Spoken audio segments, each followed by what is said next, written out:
전생의 빚은 반드시 갚게 된다. 부처님 말씀으로 본 인연의 회수 법칙. 사람은 누구나 한 번쯤 이런 말을 내뱉습니다. 나는 잘못한 게 없는데 왜 이런 일이 나에게 일어나는 걸까? 선하게 살았다고 믿었는데 억울한 일을 당하고 배신을 겪고 도무지 이유를 알 수 없는 고통이 찾아올 때가 있습니다. 그럴 때 사람들은 하늘을 원망합니다. 왜 나만 이런가요? 하지만 부처님께서는 조용히 말씀하셨습니다. 그대가 겪는 모든 일은 그대의 발자취가 되돌아온 것이네. 한 제자가 있었습니다. 그는 성실히 살았습니다. 남에게 해를 끼친 적도 욕심을 부린 적도 없다고 믿었습니다. 그런데도 삶은 늘 거칠었습니다. 믿었던 사람에게 속고 가족과의 관계는 꼬여 있었으며 하는 일마다 뜻대로 풀리지 않았습니다. 어느 날 제자는 더 이상 견디지 못하고 부처님을 찾아가 물었습니다. 스승님, 저는 악한 일을 하지 않았습니다. 그런데 왜 저는 이렇게 억울한 일을 당해야 합니까? 부처님은 그를 바라보며 잔잔히 미소 지으셨습니다. 그대가 오늘 겪는 일은 오늘의 잘못에서 비롯된 것이 아니네. 그대가 잊은 시간 속 그대가 남겨둔 인연의 흔적이 돌아온 것일 뿐이지. 제자는 이해하지 못했습니다. 그 말씀이 전생과 관계가 있다는 뜻입니까? 인연의 수레바퀴는 멈추지 않는다. 전생에 남긴 말 한마디, 행동 하나가 씨앗이 되어 지금 그대의 삶에 꽃을 피우는 것이네. 그 꽃이 향기로울 수도 혹은 가시가 될 수도 있지. 오늘부터 내가 그대에게 일러주려는 것은 전생의 빚이 어떻게 삶으로 돌아오는가, 그리고 그 인연을 어떻게 회수해야 하는가 하는 법이네. 이것을 깨닫는다면 그대는 더 이상 누구를 원망하지 않게 될 것이고 그 모든 인연의 무게에서 자유로워질 것이네. 제자는 부처님 앞에 앉은 채 조심스레 물었습니다. 스승님, 저는 여전히 잘 이해가 되지 않습니다. 모든 일이 인연이라면 그럼 우연이란 건 존재하지 않는 겁니까? 세상에는 그저 운이 나쁜 날도 있는 것 아닙니까? 그대는 씨앗을 심지 않았는데 갑자기 꽃이 피는 것을 본 적이 있느냐? 제자는 고개를 저었습니다. 없습니다. 그렇다면 아무런 원인 없이 고통이 생길 수 있겠느냐? 부처님은 조용히 제자의 눈을 바라보며 물었습니다. 제자는 잠시 생각하다 대답했습니다. 그렇지 않습니다. 모든 일에는 이유가 있겠지요. 세상의 모든 인연은 씨앗이 있고 그 씨앗은 반드시 열매를 맺는다. 단지 그대가 그 씨앗을 언제 심었는지 기억하지 못할 뿐이네. 제자는 마음이 복잡해졌습니다. 그럼 제가 지금 겪는 고통도 제가 과거에 만든 씨앗 때문이라는 뜻입니까? 전생의 일이라면 저는 전혀 기억조차 없는데 그것을 어떻게 받아들여야 합니까? 기억하지 못한다 해서 인연이 사라지는 것은 아니네. 그대가 어제 던진 돌이 오늘 강물 위에 파문을 남기는 것처럼 전생의 행위도 지금의 삶에 흔적을 남기네. 그것이 바로 인연의 연속이자 우연히 존재하지 않는 이유이지. 제자는 부처님의 말을 들으며 잠시 침묵했습니다. 그동안 세상이 그저 운과 확률로 움직인다고 믿어왔지만 이제 그 모든 일이 돌아오는 흐름이라면 삶의 의미가 전혀 다르게 느껴졌습니다. 부처님은 다시 말씀하셨습니다. 그대가 지금 만난 사람, 그대가 겪는 사건, 그대가 느끼는 감정, 그 어느 하나도 우연이 아니다. 모두 그대가 지은 씨앗이 자라난 결과일 뿐이네. 인연의 법은 공평하니 심은 대로 거두는 것, 그것이 바로 진리이지. 그럼 지금의 인연도 제가 만든 것이라면 이 고통 역시 제 몫이겠군요. 하지만 두려워하지 말아라. 그대가 지은 인연은 그대의 힘으로 거둘 수 있다. 지금 이 순간부터의 선택이 새로운 씨앗을 심는 시작이니라. 그의 눈에는 이전과는 다른 빛이 비치고 있었습니다. 마음 한구석이 조금은 가벼워진 듯 했습니다. 부처님은 마지막으로 조용히 말씀하셨습니다. 이제 알겠느냐? 우연은 없다. 모든 것은 인연의 물결이네. 그 물결을 거슬러 가면 과거가 보이고 따라가면 미래가 보이느니라. 그날 밤 제자는 오랫동안 잠들지 못했습니다. 자신의 삶을 괴롭혔던 수많은 일들이 모두 돌아온 인연이라면 그 안에도 분명한 의미가 있음을 깨닫기 시작했습니다. 그때 부처님이 다시 말씀하셨습니다. 이제 그대는 첫걸음을 내디뎠다. 다음에는 내가 그대에게 전생의 빚이 어떻게 삶으로 돌아오는지 일러주리라. 다음 날 아침 부처님 곁에는 여전히 제자가 앉아 있었습니다. 밤새 생각을 거듭한 얼굴이었지만 그 눈빛에는 여전한 물음이 남아 있었습니다. 제자는 조심스럽게 입을 열었습니다. 스승님, 어제 말씀을 곱씹어 보았습니다. 모든 일에는 씨앗이 있고 그 인연이 결과로 돌아온다 하셨지요. 그렇다면 전생의 빚이란 구체적으로 무엇을 말하는 겁니까? 그것이 정말 지금 제 삶을 만들고 있는 겁니까? 부처님은 고요히 미소를 지으며 말씀하셨습니다. 그대는 강물을 본 적이 있느냐? 산 위에서 떨어진 한 줄기의 물이 언제부턴가 강이 되어 바다로 흘러가지 않느냐? 법도 그러하네. 전생의 행위가 사라진 것이 아니라 형태를 바꿔 지금의 삶으로 흘러온 것이지. 그렇다면 스승님, 제가 전생에서 누군가에게 잘못한 일이 있다면 그 빚이 지금의 인간관계나 고통으로 돌아온다는 뜻입니까? 전생의 빚은 단지 돈이나 물질로만 갚는 것이 아니네. 마음으로 진 빚은 마음으로 갚아야 하고 감정으로 진 빚은 감정으로 되돌아오지. 그래서 때로는 사랑이 고통으로, 은혜가 원망으로 바뀌어 돌아오기도 한다. 그럼 제가 지금 겪는 이 아픔도 전생의 흔적입니까?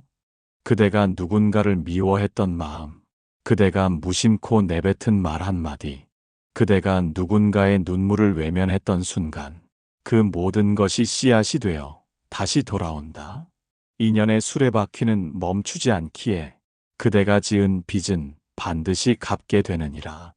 그렇다면 우리는 모두 전생의 빚을 갚으며 살아가는 존재군요. 부처님은 답하셨습니다. 누구도 예외는 없다. 누군가는 웃음으로 갚고 누군가는 눈물로 갚는다.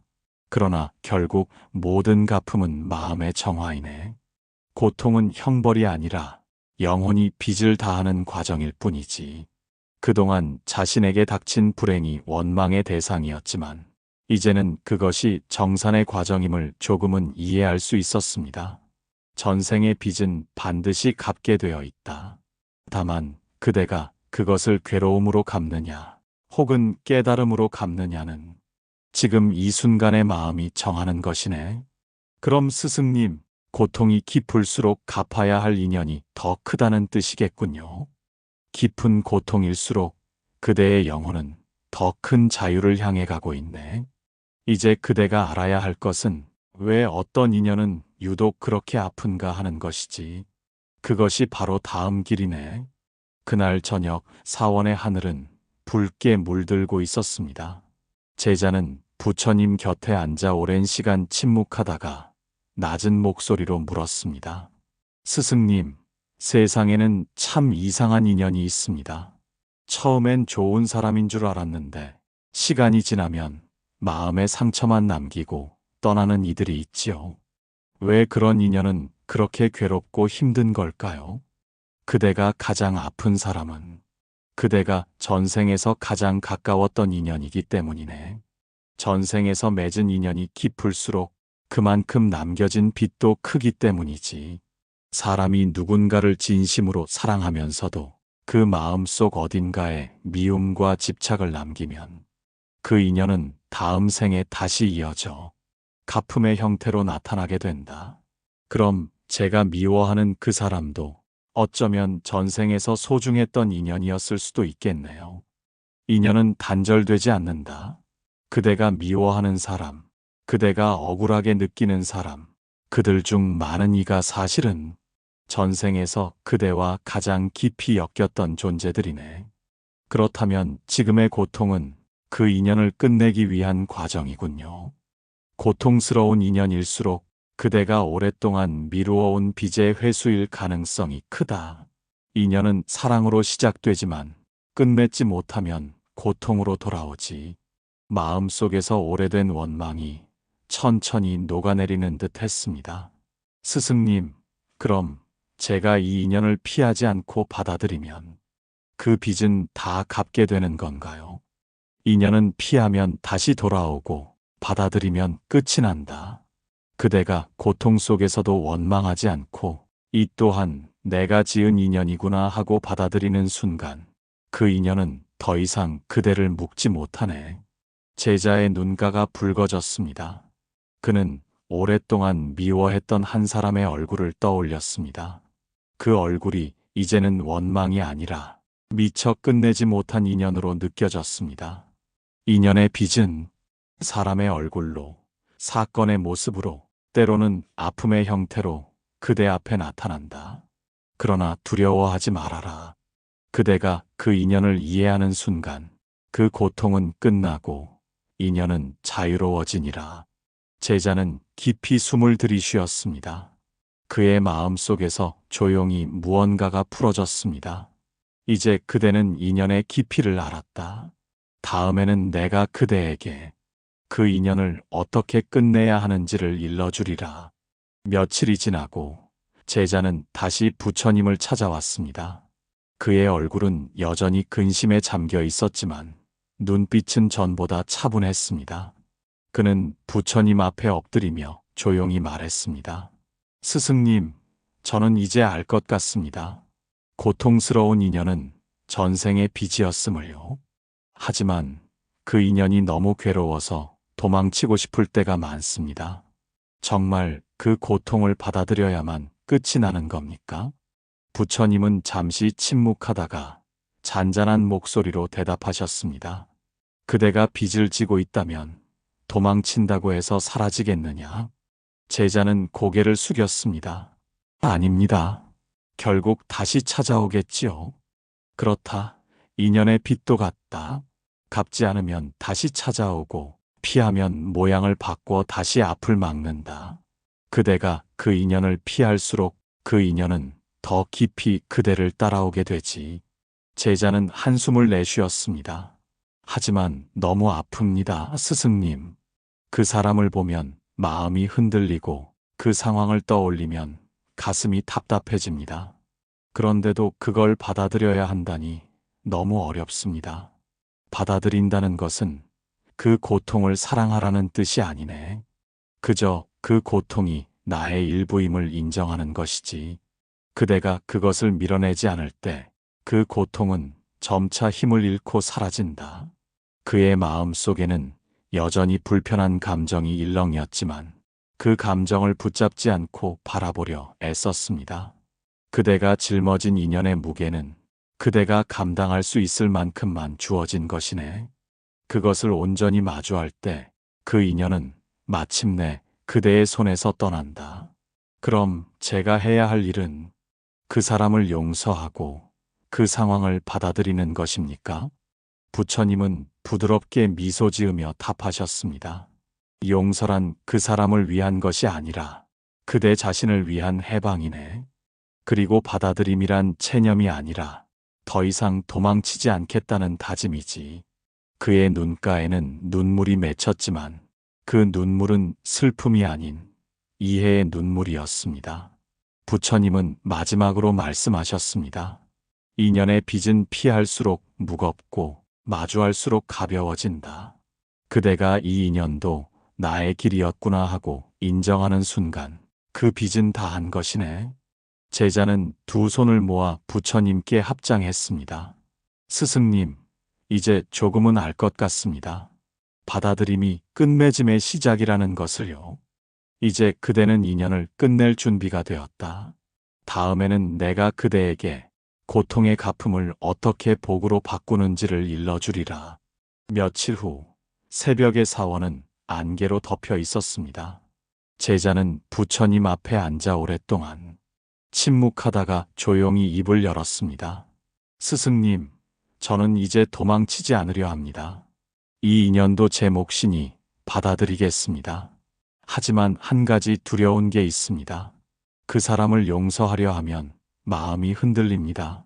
억울한 감정이 다시 올라오고 차라리 미워하는 게 편할 때도 있습니다. 부처님은 고요히 제자를 바라보며 말씀하셨습니다. 그대가 미움으로 갚으면 그 인연은 다시 그대를 찾아온다. 하지만 자비로 갚으면 그 인연은 복으로 변하여 그대를 돕게 되지.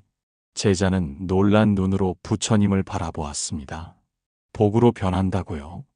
갚음에는 두 가지 길이 있다.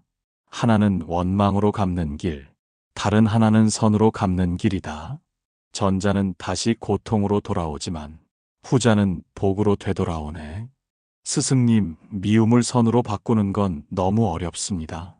그 사람이 제게 준 고통이 너무 커서 그걸 좋은 마음으로 갚는 건 제 힘으로는 불가능한 일 같습니다. 그대가 선으로 갚는다는 것은 그 사람을 좋아하라는 뜻이 아니네. 다만 그대의 마음이 그 일에 매이지 않도록 그 마음을 놓아주는 것이지. 그대가 원망을 멈추는 순간 그대의 내면은 이미 선의 자리로 돌아오게 된다. 그의 마음 속에서 오래된 분노가 천천히 녹아내리는 듯 했습니다. 부처님은 계속해서 말씀하셨습니다. 그대가 악을 악으로 갚으면 인연의 수레바퀴는 계속 돌고 그대가 악을 선으로 갚으면 그 수레는 멈추게 된다. 그대의 마음이 미움이 아니라 자비로 반응할 때 전생의 빚은 복의 씨앗으로 바뀌느니라. 스승님, 저는 이제 알 것 같습니다. 갚음이란 단지 고통을 견디는 것이 아니라 그 고통을 선으로 전환하는 일이라는 것을요. 고통을 복으로 바꾸는 힘은 외부에 있지 않다. 그대의 마음이 원망에서 자비로 변하는 그 순간 인연은 이미 갚인 것이다. 그대가 선으로 갚으면 그 인연은 다음 생에서 복이 되어 그대를 보호할 것이다. 갚음이 끝난 인연은 적이 아니라 그대를 성장시킨 스승으로 남게 되지. 이제 저는 더 이상 미워하지 않겠습니다. 그 인연을 제 삶의 스승으로 받아들이겠습니다. 그대가 그 마음을 내었으니 이제 남은 것은 흘려보내는 일뿐이네. 인연을 다 갚았으면 그대는 그것을 놓아야 하지. 스승님, 저는 이제 원망을 내려놓았습니다. 미워했던 사람도 아팠던 기억도 이제는 이해할 수 있을 것 같습니다. 그런데도 마음 한구석이 여전히 허전합니다. 그 사람을 완전히 놓지 못하겠습니다. 부처님은 잠시 제자를 바라보다가 물었습니다. 그대는 손안에 새를 쥐어본 적이 있느냐? 제자는 고개를 끄덕였습니다. 있습니다. 너무 세게 쥐면 새는 다치고 너무 느슨하면 날아가 버리지. 그대가 지금 쥐고 있는 인연이 그러하네. 이미 날아가야 할 인연을 붙잡고 있으니 그대의 마음이 아픈 것이지. 스승님, 그 인연이 제게 너무 소중했습니다. 잃는 게 두려워서 붙잡고 싶었습니다. 그대가 진정으로 소중히 여겼다면 이제 놓아야 하네. 인연이 다한 뒤에도 집착을 남기면 그 집착이 곧 새로운 빚이 된다. 붙잡는 마음이 다시 윤회의 고리를 만드는 것이지. 그대가 사랑했던 사람, 그대가 함께했던 시간, 그 모든 것은 이미 그대 안에 남아있지 않느냐? 떠나간 인연은 사라진 것이 아니라 그대의 영혼 속으로 돌아온 것이네. 사람은 떠나야 할 때를 알아야 한다. 떠남은 끝이 아니라 그 인연이 다했다는 증거이네. 그대가 놓지 않으면 그 인연은 완성되지 못하고 서로의 삶에 다시 짐으로 남게 되지. 스승님, 그럼 이제 저는 그 인연을 놓겠습니다. 떠나간 인연을 미련 없이 보내겠습니다. 부처님은 고요히 고개를 끄덕이며 말씀하셨습니다. 잘하였다. 떠나보내는 것은 있는 것이 아니라 그 인연이 그대 안에서 완성되었음을 인정하는 일이다. 떠나야만 새로운 인연이 들어오고 비워야만 복이 머무는 법이네. 그의 마음 속에서 조용히 미소가 피어올랐습니다. 그 순간 부처님은 마지막으로 말씀하셨습니다. 이제 그대의 손은 비어 있다.